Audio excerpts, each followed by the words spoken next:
There we go. Okay, great. Good afternoon, everybody. Thank you for being with us live today. My name is Alex Cerna. I'm the Digital Communications Manager at Vizcaya. I'm the little disembodied logo that you see on the screen. And I'll be here on the back end, just kind of managing the live stream and answering comments as you guys post them. Today we are live with David Miller, Vizcaya's Collections Care Technician, and Kevin Nguyen, the Public Programs Coordinator at Lynn and Louis Wolfson, the second Florida Moving Archive, Image Archives. I almost had it. You almost got through it. College. 80%. That's very good for a beginner. That's a B, right? Okay. Oh, I'll take it. high B. Okay. 85. I'll take it. So in honor of Miami's 125th anniversary, which is actually today, we're going to go back in time a little bit and see some different moments in Vizcaya's history with footage provided by the Wolfson Archives. So before we get started, Kevin, why don't you tell us a little bit about the Wolfson Archives and what you do there?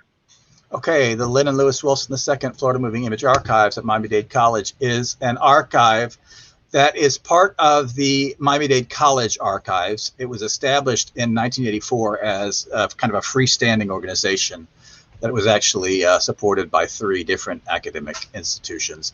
And it was started in this 1984 because WTVJ, the first TV station in Florida and the first TV station in Miami, therefore, which started broadcasting in 1949, had started covering news in about 1950 with a new graduate from the University of Miami named Ralph Rennick, whose name may be familiar to some of our long-timers who are listening or hearing this. And they started covering the news in the early 1950s. They started using film in the early 1950s, and they saved the vast majority of the film that they used to cover the news in beginning of the 1950s. And they continued into the early 1980s when the station was sold. So if you imagine like a daily newspaper for 35 years of South Florida's history during a time of its most intense development, the period after World War II into the 1980s, and you imagine the kind of breadth and depth of coverage you would get, this is very similar to that, but it's on film and video. So there are big stories, big local stories, big state stories, big international stories. There are little tiny local stories that don't show up anywhere else in this archive. And also there are lots of silly publicity stunts, one of which we may see a little bit later. But it's just an amazing chronicle of the history that's going on. And it's on film and television. It's not you read it in a book. So we're very happy to maintain it. Behind me, you see some boxes that are in our collection that came to us. We've recently removed some materials from an off-site storage facility and brought them back to our facility on the campus, Wolfson campus of Miami Dade College. So that's my very exciting background. And we're just happy to be able to present this footage for people, and also to make it available for filmmakers, the raconteur boys, the guys who brought you the U, and Cocaine Cowboys and their documentaries have a new documentary coming out early in August, which uses some of our footage. The recent PBS documentary on Hemingway used some of our footage. Lots and lots of documentaries use lots and lots of our footage. And also Miami Dade College media students can use our footage. So it's available to the public. It's free to view online. We're digitizing everything eventually. And we'll get back at the end of the show and say where you can see that. Perfect. We actually had a lot of fun watching a lot of this footage. So I'm going to turn it over to David now to tell us a little bit about Vizcaya and kick off the presentation. Hey guys, my name's David Miller. I'm the Collections Care Technician here at Vizcaya Museum and Garden. So as many of you know, Vizcaya was built in 1916 as the winter home of the wealthy businessman James Deering. Now, James Deering and his artistic director, Paul Chalfin, traveled sort of across Europe to collect both objects and inspiration to sort of build this pseudo-European villa right on the edge of the water here in Miami. They also had the help of the architect F. Burrell Hoffman and the landscape architect Diego Suarez, who was responsible for our very impressive formal gardens outside.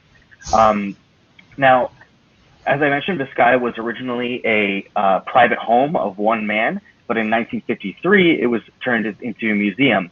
But before we talk about that, we could take a look at some sort of archival film footage and archival photos of what Vizcaya was like back in the early 1900s. So this is digitized film footage of the entrance of Vizcaya. Now, this was not the original location of South Miami Avenue, but James Deering was able to sort of use some of his influence to get that road put closer to the entrance of Vizcaya. You can clearly tell this is a very different South Miami Avenue than the one that we have today. The cars of this era would not have been able to speed down that road as they do today. And then this image that you're looking at here, it appears to be the driveway down to the main house of Vizcaya at that time. So some great sort of older footage showing us what the area was looking like at the time. And this is a home movie. In addition to the news film that was the beginning of our collection, we also started collecting home movies. And this is, as far as we know, an amateur movie shot of this area, probably by a visitor or maybe a local, because Vizcaya was a very exciting project when it was brought about. This is probably dates from the mid-1920s, just before the tail end of the land boom.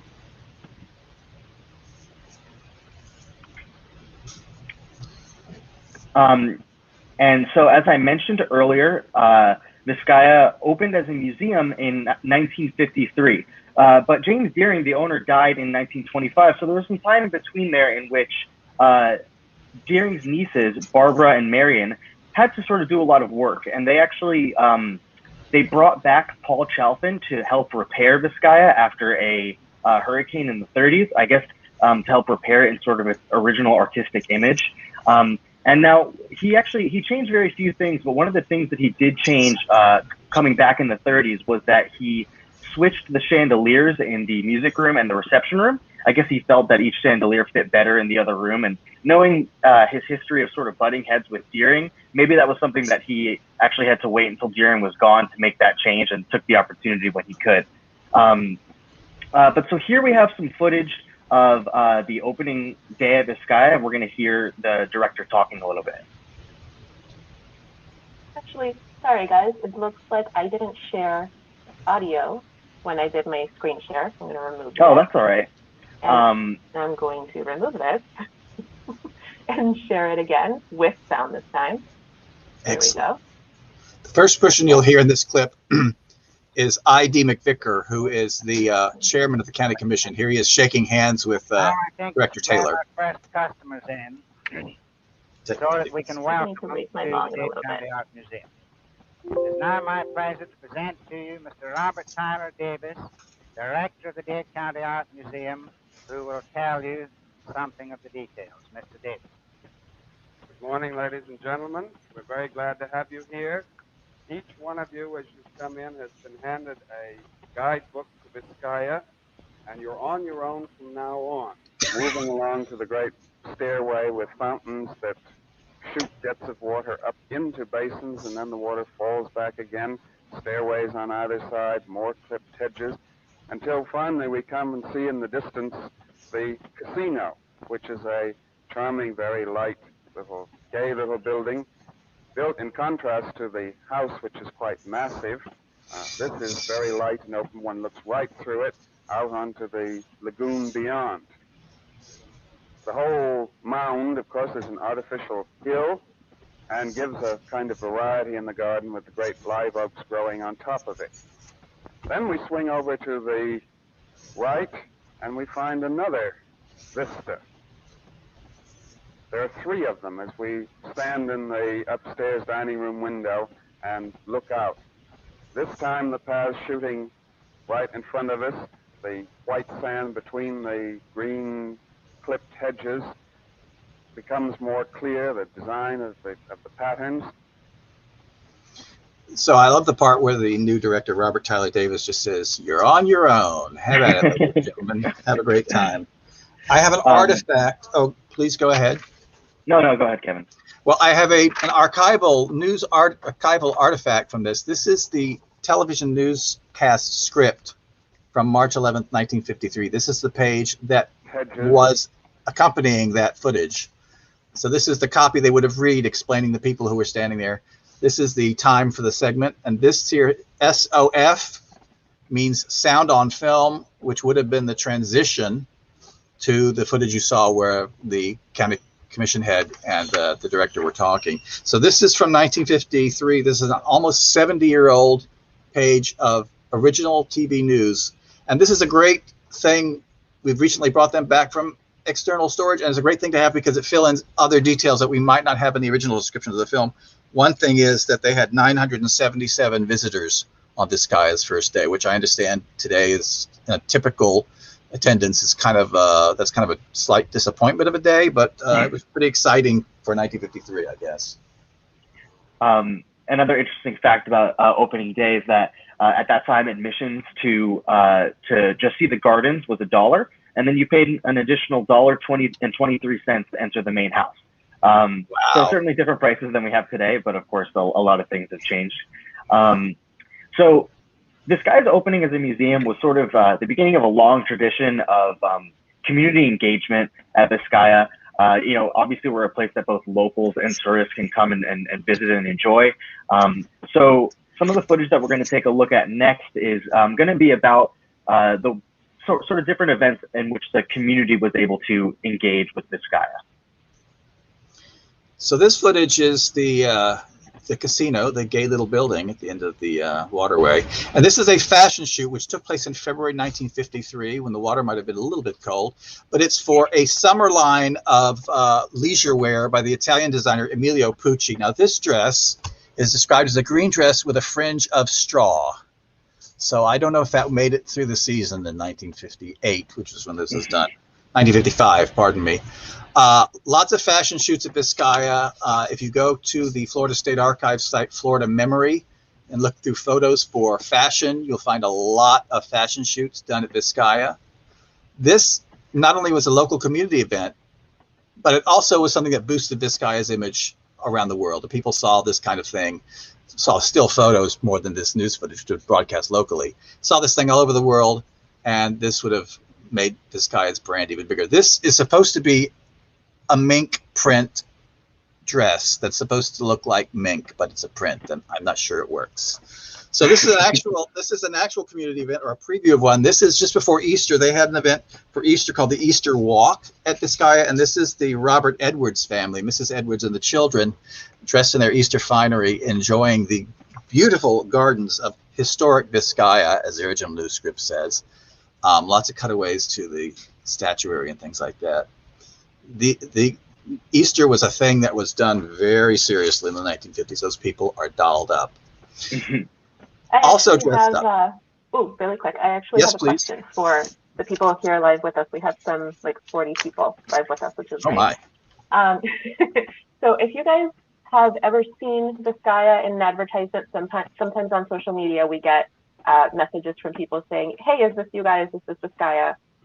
If you have ever seen Vizcaya and what you think is an advertisement and we're in the background, let us know in the comments. We're always curious to know kind of what's out there and what you guys have spotted. And looking at these images and images of people dressed up, it's hard not to think about the the photo shoots that people come and take at Vizcaya today. And this event here, this Little Ladies Day, was an event where little children would come and dressed up in different outfits, and it reminds us, of course, of the sort of children's and educational events that we have today at the museum as well.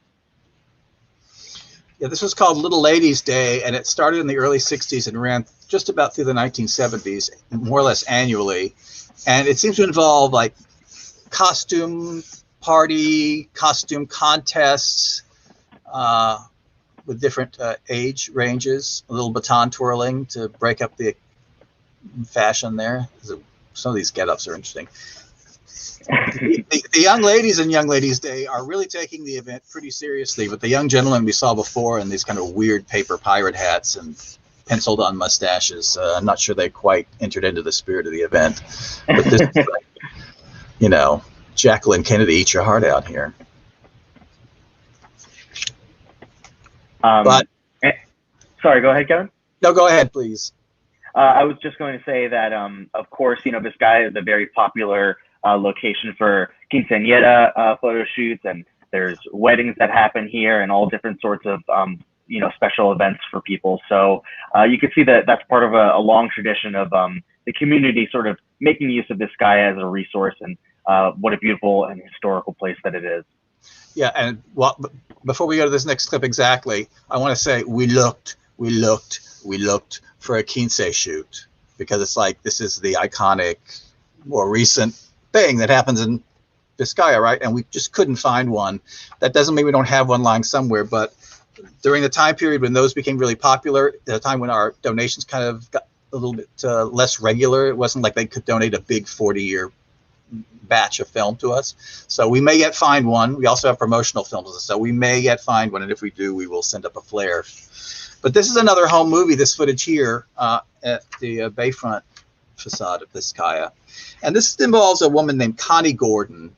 Connie Gordon was named the most prolific art creative motivator by the Guinness Book of World Records. She was an artist, a painter, and an art instructor. And she became very famous throughout the United States and the world, actually. She was on television a lot once she got back from her service in the United States Marine Corps in World War II. Fascinating life. This is Connie back here kind of behind the easel holding up this bit of painting she's demonstrating for people. She's one of these people before Bob Ross, kind of like, well, you draw a line in blue here, and then you put a little yellow on it. Oh, look, it's a tree. This was kind of Connie Gordon's forte. But you notice this big crowd she's got at Vizcaya. They're having like this mass painting party and instructional event.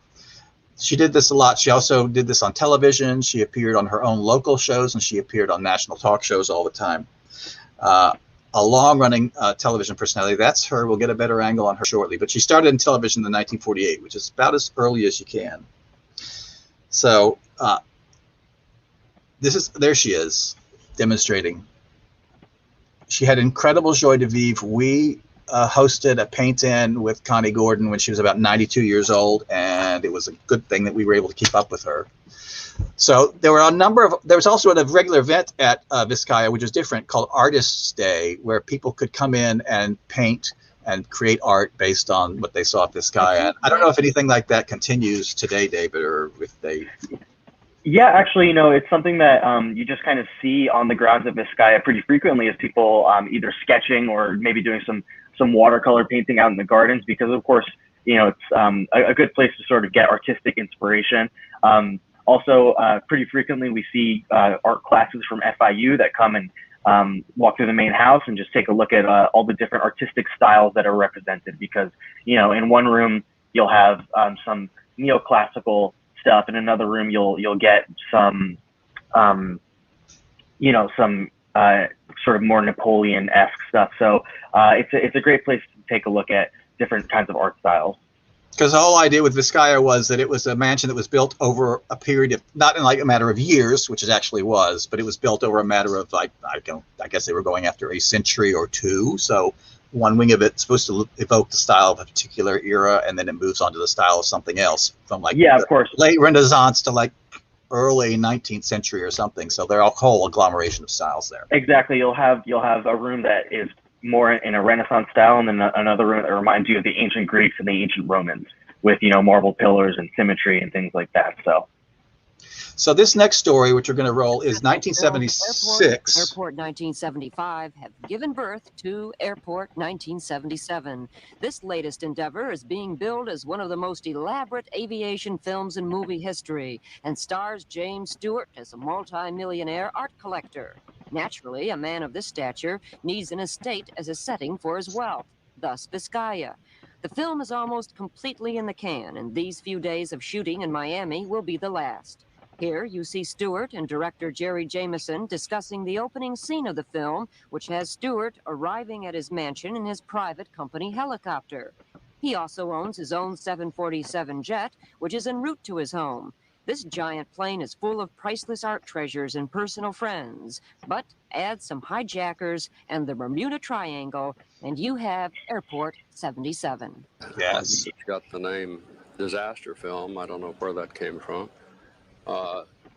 I'd rather just call it an exciting adventure film. And have you enjoyed your stay here in Miami? Yes, very much. Have you ever thought about retiring? Yes, I've thought about it. Then I've taken a nap, and when I got up, I found that I didn't want to retire. While Airport 77 represents another major motion picture shot in part in Miami, it means a big boost dollar-wise for the local economy, as many of the Yeah, that wouldn't be allowed today. Are local residents. Joan Hall, Channel 4 News. Yeah, the main reason we showed this clip with the helicopter actually landing in the gardens of Vizcaya and really close to the house. Yeah. Not like way out in the at the end of it is to make David go, what? No, stop. So that's Airport 77, sequel to the original Airport. It sounds like the hokiest, cheesiest thing in the world. We showed it a couple of years ago, and it is a pretty hokey, cheesy thing, but it's actually somehow its cumulative effect is pretty exciting as an action film. So it's one of an increasing number of feature films that were shot on location in Vizcaya. I have a brief list here. Before that, Tony Rome with Frank Sinatra was briefly shot there at the exteriors in 1967. Also filmed The Champ, which is a very big movie with John Voight and Ricky Schroeder in 1979. Absence of Malice with Paul Newman. 1982, The Fury of the Karate Experts, which stars no one I've ever heard of before. I've never heard of that movie. we've got to have a screening. People can come dressed in their gis. Ace Ventura, Pet Detective, Bad Boys 2. This is another thing that is putting Vizcaya's image before the public all over the world. So it's once again building this hometown landmark, a familiar place to Miamians, into a place that's kind of becoming iconic around the world. And it's not too surprising there if somebody like Queen Elizabeth II or all the heads of states of Latin America show up at Vizcaya doing some big event. Right. Yeah, and I believe that the tradition of filming at Vizcaya, filming different movies, actually dates back even to the silent film era. So there's lots of different movies that have been filmed there. If you guys want to throw a couple that haven't been named into the chat and let us know which ones you've seen Vizcaya in. But as Kevin just mentioned, Vizcaya was a cultural hub, and lots of different movie stars and things like that happened there. But it was also the site of a lot of important moments in history where, as he mentioned, different heads of state and things like that. So right now we're going to take a look at some footage of actually Ronald Reagan and Pope John Paul II walking through the gardens at Vizcaya. One can imagine the sort of things that they discussed. A statement from President Reagan says that they discussed the practical aspects of the ideals that they share: peace, justice, and the expansion of freedom.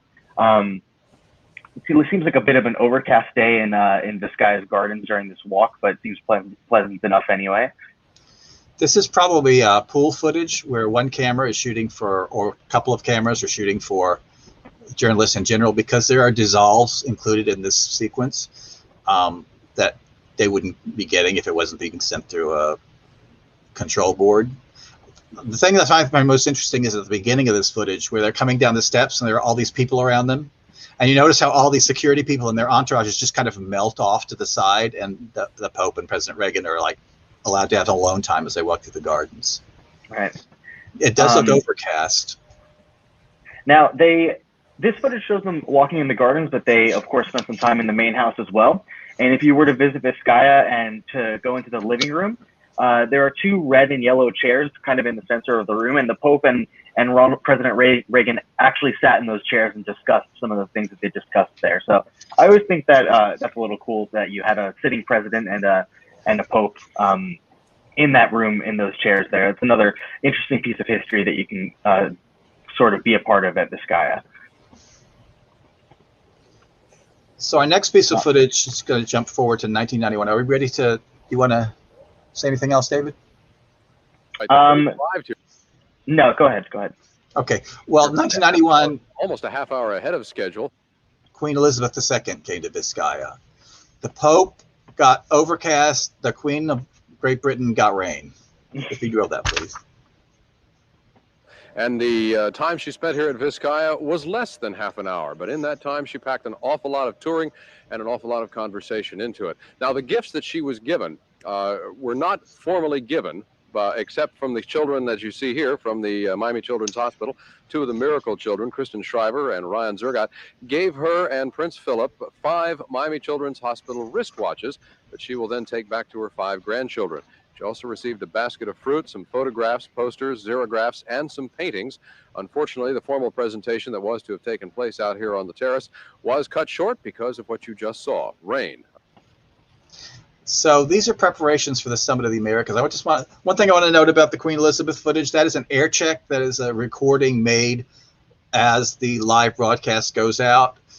You would think that we have recordings of everything they ever did, when in fact air checks are among the rarest items in our collections. Frequently they would do air checks of, say, the evening news, but they would do it over and over and over again, and they would have a tape for Tuesday and a tape for Wednesday, and so they would record it over and over again. So we might get the tape when it's at the end of its useful life and it has one air check, but it doesn't have these dozens and dozens. They just didn't have the wherewithal to collect all that stuff on the videotape and keep it. So air checks are really quite unusual, but they do have supers and IDs and information that we don't have in cut stories, like what we're about to see now, which fast forward to 1994 to the Summit of the Americas, which was the head of state of all the American democracies getting together at Vizcaya. And these are preparations taking place, including the building of the summit table in the courtyard of Vizcaya, which is a great big table that just about takes up the whole courtyard of Vizcaya. They managed to squeeze in the dignitaries here. And this is the heads of state of the different countries. This is probably, there's Jean-Claude Aristide, who may be coming back in the news there in the background of this shot anytime. The heads of state of all the democracies of the Americas. Cuba was not there because it's not a democracy. And they met to discuss trade, defense, crime, drug trafficking, cultural issues, a whole raft of issues. You can imagine that even for Vizcaya, this is sort of a very high caliber event to have taken place there. So there were a lot of sort of different adjustments that we had to make, including catering to these very important delegates to their specific needs.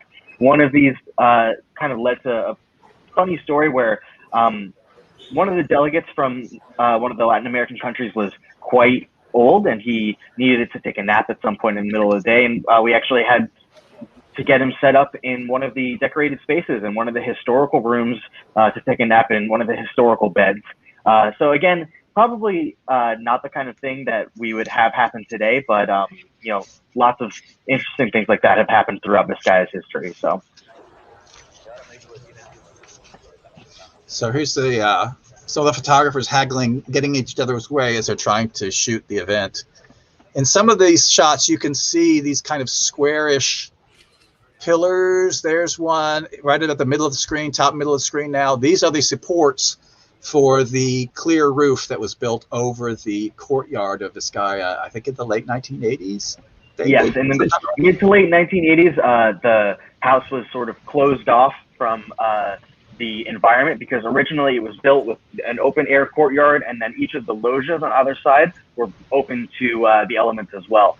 In the mid 80s, they wanted to put an AC and sort of protect the house from, all that nasty Florida humidity and things like that. So those pillars are from the original sort of atrium roof that was placed over the courtyard of Vizcaya. I believe it's been replaced since then with a bit more of a, modern one. Yeah, because the humidity and the heat were really playing havoc with the collections. I can say more or less as an archivist, someone who works at an archive, Florida heat and humidity are bad, bad, bad for anything that has any age on it at all. If you want to keep your whole movies that happen to be on film or video or anything, don't put them in the shed in the backyard garden, because 2 years later they will come back sopping and moldy and useless. And that's probably true of paintings and all kinds of other things. Yeah, the Florida climate is definitely kryptonite to many of the things that we have at Vizcaya, which is why obviously taking care of it is one of our top priority jobs. In addition to just the regular climate and humidity, we also have to deal with hurricanes and storms and things like that.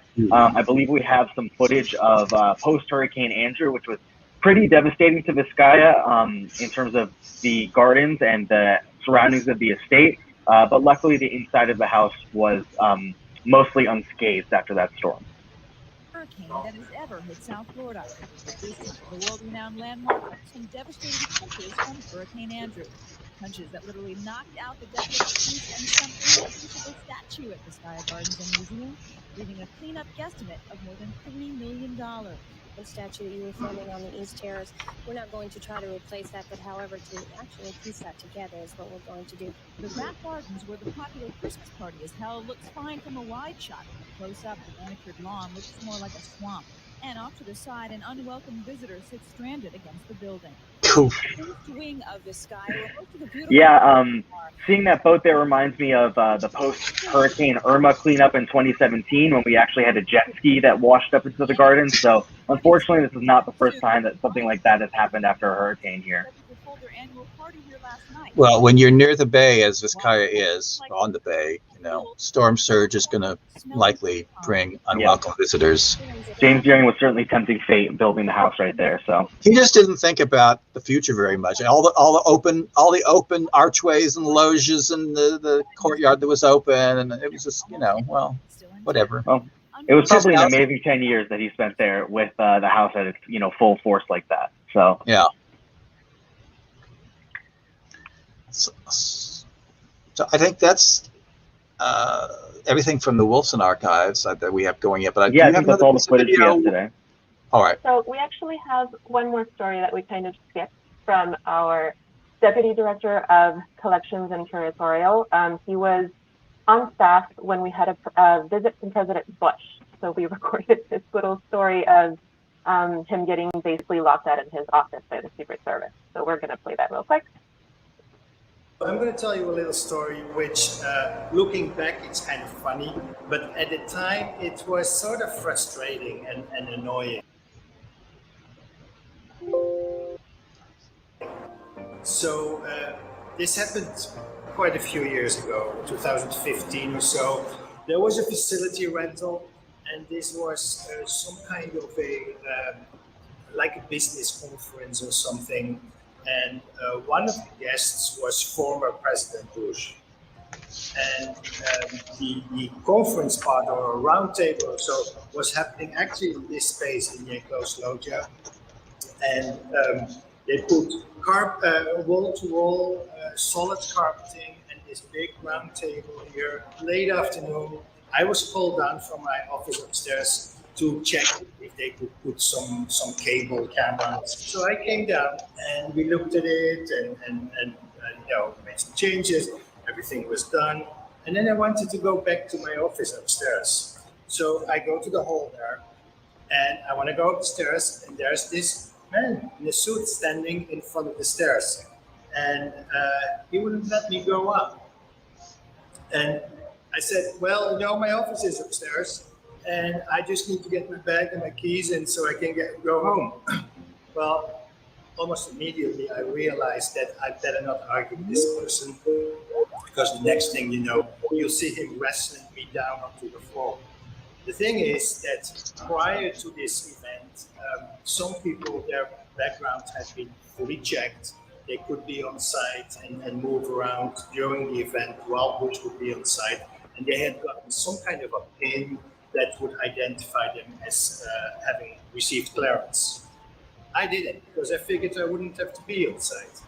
I couldn't even walk around the entire house. So I ended up being on the North Terrace, where the cafe is, which is, you know, 2 floors up, is where my office is.